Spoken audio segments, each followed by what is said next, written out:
Good morning friends, unique Hindi shorthand में आपका स्वागत है। डिक्टेशन स्टार्ट होगी 5 सेकेंड बाद। अचानक यह खबर आना राहत की बात है कि तीसरी लहर बच्चों के लिए खतरनाक नहीं होगी। दरअसल जब से इस बारे में चेतावनियां आने लगीं, तब से ही राज्यों से लेकर अभिभावकों तक की नींद उड़ी हुई है। ऐसा होना लाजिमी भी है। बच्चों के साथ स्थितियां गंभीर रूप धारण करते देर भी नहीं लगती। दूसरी लहर का कहर तो हम भुगत ही रहे हैं। किसी ने कल्पना भी नहीं की होगी कि हालात इतने बदतर हो जाएंगे। ऐसे में बच्चों की सुरक्षा का मामला और गंभीर हो जाता है। पर अब नए तथ्य सामने आए हैं। केंद्रीय स्वास्थ्य मंत्रालय ने इस आशंका को बेबुनियाद बताया है कि तीसरी लहर बच्चों के लिए ज़्यादा घातक होगी। कारण यह है कि इस बारे में कोई ठोस वैज्ञानिक संकेत नहीं मिले।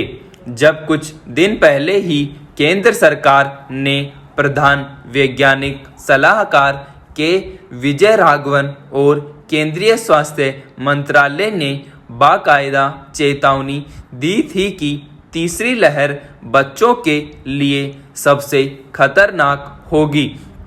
यहाँ तक कहा गया था कि इसमें करीब 50% मरीज बच्चे हो सकते हैं। ऐसी ही चेतावनियां देश विदेश के महामारी विशेषज्ञ भी देते रहे।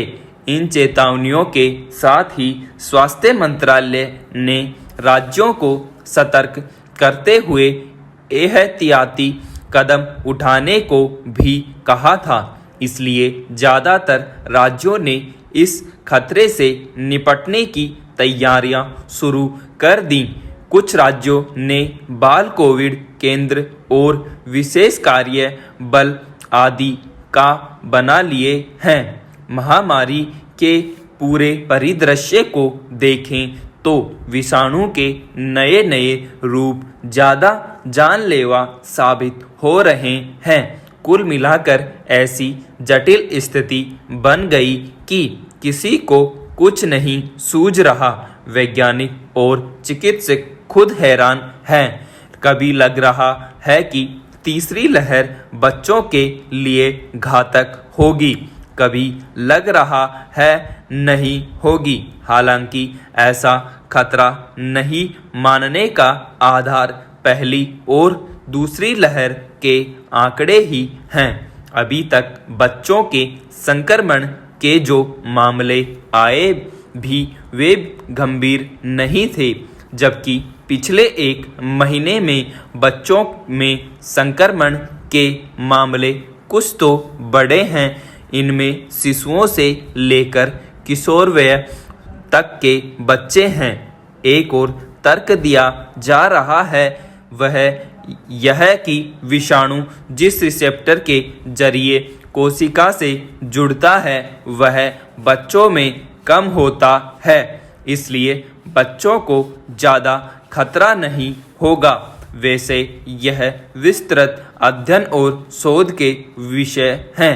इनमें लंबा वक्त लगता है। जब देश के हर जिले, तहसील और गांव तक से पूरे और सही आंकड़े नहीं मिलते, तब तक कोई विश्वसनीय निष्कर्ष निकाल पाना संभव नहीं है। दरअसल महामारी के विस्फोट ने सबको हिला डाला है। बस जैसे तैसे मरीजों की जान बच जाए, यही कोशिश दिखती है।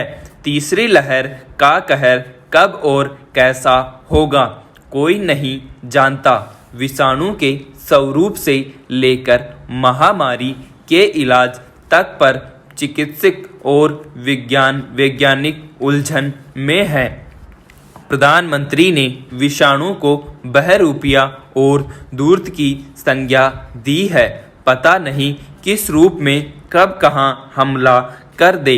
ऐसी असमंजस की सूरत में रास्ता यही है कि कई मोर्चों पर तैयारी रखी जाए। लिहाजा हमें यह मानकर नहीं बैठ जाना चाहिए कि तीसरी लहर बच्चों के लिए कम घातक होगी, बल्कि यह मानते हुए कि अगली लहर और जानलेवा हो सकती है, राज्यों को युद्ध स्तर पर अपनी तैयारियां जारी रखनी चाहिए।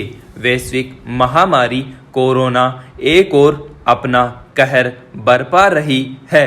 वहीं पश्चिम राज्यों के तरफ आए चक्रवाती तूफान ताउते के बाद अब पूर्वी छोर पर यास की भी कयास तेज हो गई है।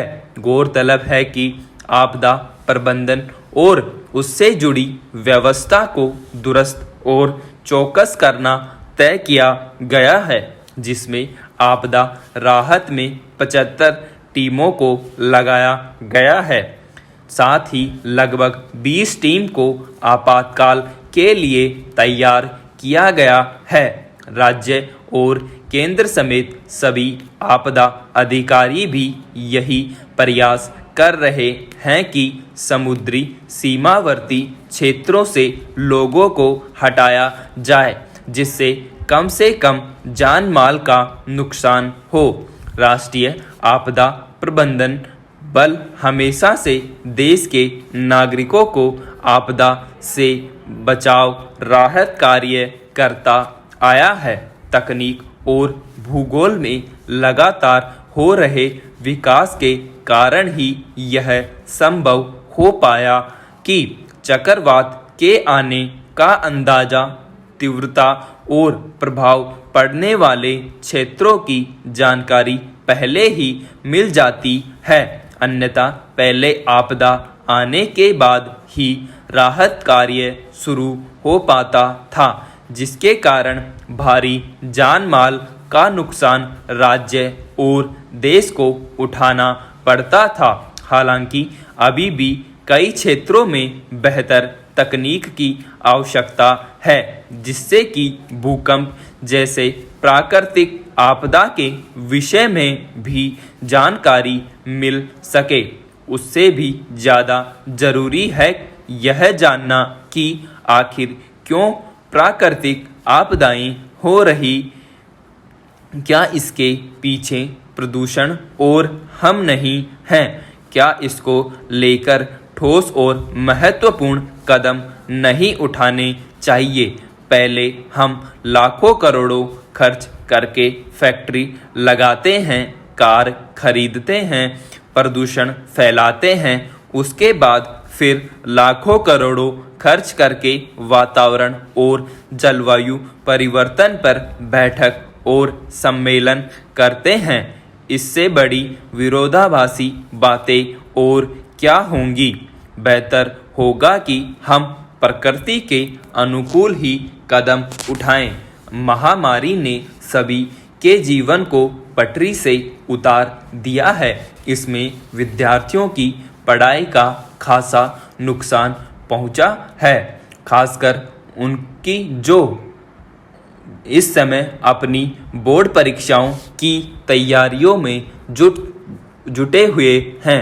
उन विद्यार्थियों में इस समय असमंजस की स्थिति है कि उनकी बोर्ड परीक्षाएं होंगी भी या नहीं। इस मसले पर उच्च स्तरीय बैठक इसलिए बुलाई गई थी कि परीक्षाओं की तारीखों पर फैसला लिया जा सके, लेकिन फिर से 1 जून तक के लिए टाल दिया गया। हालात यह है कि कुछ राज्य इसके पक्ष में दिख रहे हैं तो कुछ इसके विपक्ष में। ऐसे में सवाल उन विद्यार्थियों के भविष्य के बारे में है जिन्होंने बोर्ड परीक्षाओं के लिए दिन रात मेहनत की थी। महामारी की मार एक बार फिर उन विद्यार्थियों की मेहनत पर पानी फेरती नजर आ रही है इस बात को लेकर के काफ़ी विद्यार्थियों में निराशा के अलावा आक्रोश की भी स्थिति है। जिन विद्यार्थियों ने अपनी बोर्ड परीक्षाओं की जी जान से तैयारियां की थी, अब उन विद्यार्थियों का कहना है कि हर विद्यार्थी मेहनत के बलबूते ही अंक दिए जाने चाहिए।